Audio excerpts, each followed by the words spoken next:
Salut, c'est Margot et aujourd'hui je reviens avec un book haul du mois de septembre. Juste pour vous prévenir, si vous vous demandez pourquoi j'ai une voix un peu caverneuse dans cette vidéo, c'est juste que j'ai chopé la crève avec l'automne qui est arrivé et que je suis au bout de ma vie. Mise au point fait, je peux vous dire que le mois de septembre a été très chargé niveau acquisition livresque parce que oui, j'ai un peu craqué dans les librairies. Ouais.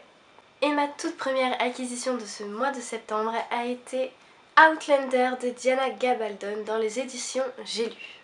Donc à la base je ne connaissais absolument pas le livre Outlander.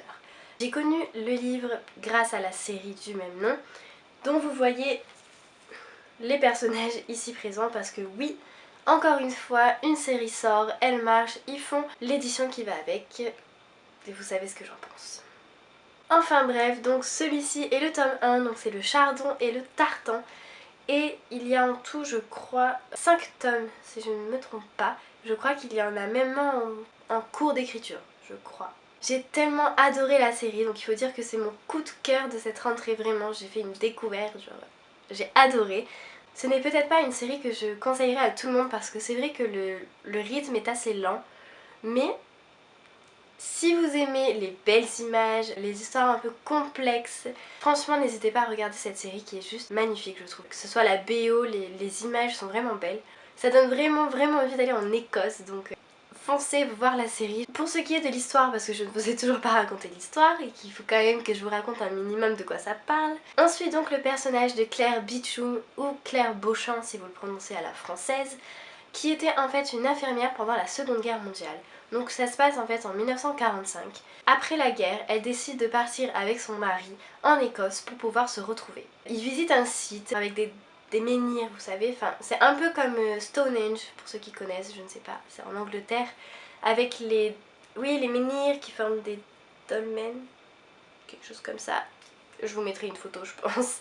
Donc le lendemain je crois, Claire retourne à ses pierres et en fait elle se retrouve propulsée en 1743 au milieu d'une guerre entre l'Écosse et l'Angleterre et s'ensuit des rencontres plus ou moins charmantes, une très charmante, une beaucoup moins, enfin c'est toute l'histoire de ce livre. S'ensuit une histoire d'amour déchirante, non franchement c'est une très bonne série, pour l'instant c'est un très bon livre. Pour le moment je n'en suis qu'à 220 pages sur 850 et quelques pages, donc oui j'en suis loin de la fin. Mais vu que j'ai adoré la série et qu'en fait cette série reprend vraiment bien pour le moment le livre, je m'y retrouve parfaitement et ouais, pour l'instant je kiffe. Et ma deuxième acquisition livresque de ce mois-ci a été Cinder de Marissa Meyer, donc c'est dans les éditions Pocket Jeunesse. Et c'est vrai que beaucoup d'entre vous me l'ont largement conseillé, donc voilà, j'ai craqué, il faut le dire, j'ai craqué.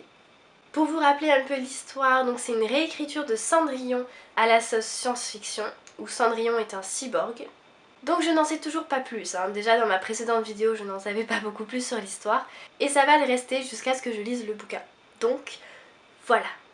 Et ma troisième future lecture sera Red Queen par Victoria Aveyard dans les éditions du Masque. J'ai beaucoup entendu parler de ce livre dans d'autres chaînes booktube, mais aussi dans d'autres blogs. Et c'est vrai que ce livre m'intriguait beaucoup. J'ai l'impression qu'à peu près tous les livres m'intriguent en fait, mais c'est un peu le cas. Et donc je ne peux pas dire ça autrement. Déjà la couverture je la trouvais vraiment jolie, même si je préfère l'édition anglaise comme à peu près tout le temps d'ailleurs. Mais je trouvais que cette couronne avec le sang qui coule, ça faisait très théâtral, très... Enfin je sais pas, ça donne super envie en fait. Et du coup, quand je l'ai vu dans ma librairie, je me suis dit pourquoi pas l'acheter, parce qu'il me semblait plutôt très bien, donc pourquoi pas. Pour ce qui est de l'histoire, donc je vais vous étonner, mais je ne connais pas non plus l'histoire de ce livre. Je sais juste qu'il y a la population, il y a les rouges et les argents, sachant que les argents sont les plus riches, les rouges les plus pauvres, et qu'il y a une des rouges qui va en fait se découvrir des facultés dignes d'une argent. C'est un peu bizarre dit comme ça, je sais pas si ça vous donne envie de le lire, mais moi ça m'a je sais pas, ça m'a plu. Je crois que c'est un peu surnaturel, enfin je suis pas sûre, hein, mais j'ai l'impression que c'est un peu surnaturel. Et du coup, ouais, j'avais vraiment envie de savoir de quoi ça parlait, enfin de découvrir cet univers, donc je vous en dirai des nouvelles. Et quatrième achat, Fangirl par Rimbaud Rowell dans les éditions Castlemore.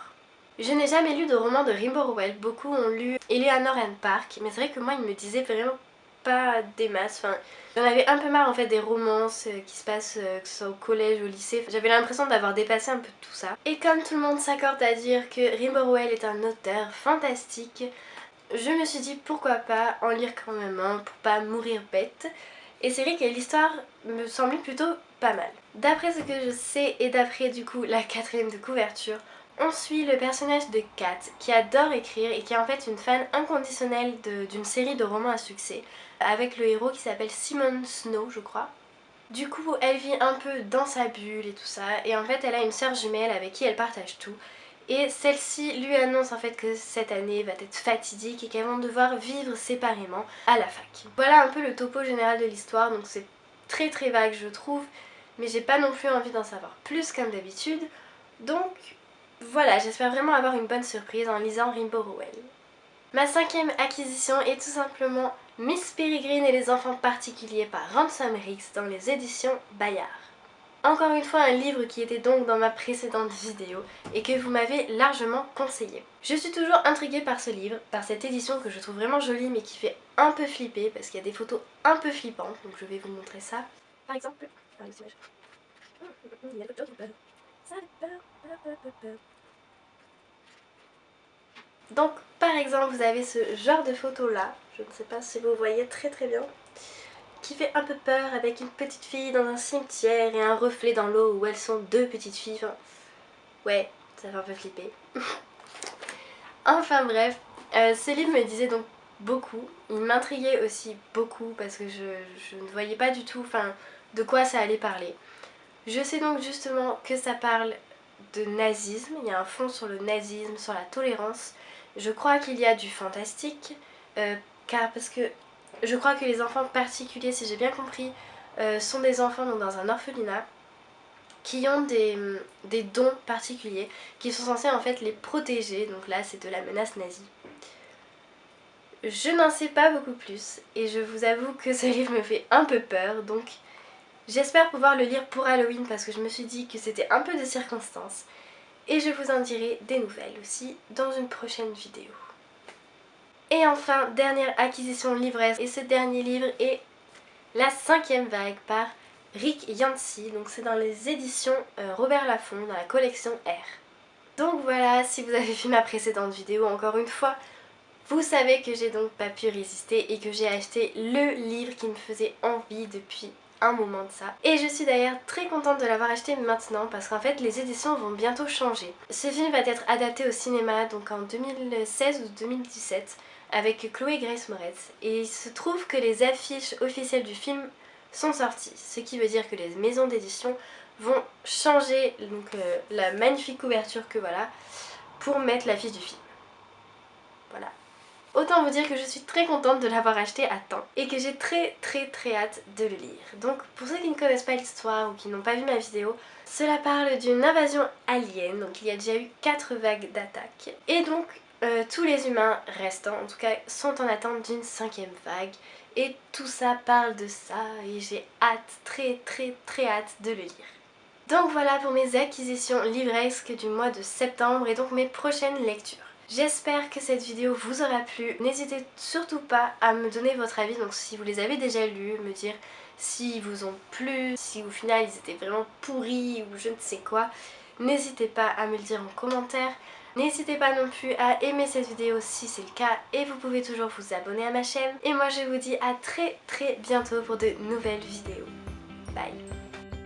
J'ai connu le livre grâce à la série donc du même nom, Outlander. Diana Gabaldon, ce qui est très logique. Il faisait partie de ma vidéo, donc des livres à acheter. Vous me l'avez largement conseillé, donc j'ai finalement craqué et je l'ai acheté. Oui, je fais des rimes. Et donc, ok.